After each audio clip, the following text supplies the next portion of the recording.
ওদিকেও আছে।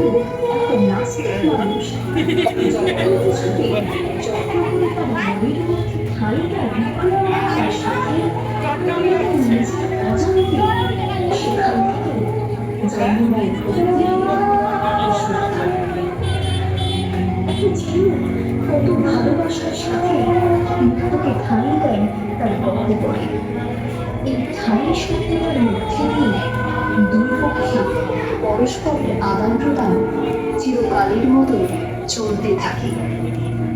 অন্ধ, প্রতিবন্ধী, বধিরতায় ভুক্ত এবং তাই আমাদের সঙ্গীত সৃষ্টির মাধ্যমে পরিবর্তে আমরা চাই আমাদের শিল্প সত্তা ঠাঁই পাক তাদের মনে।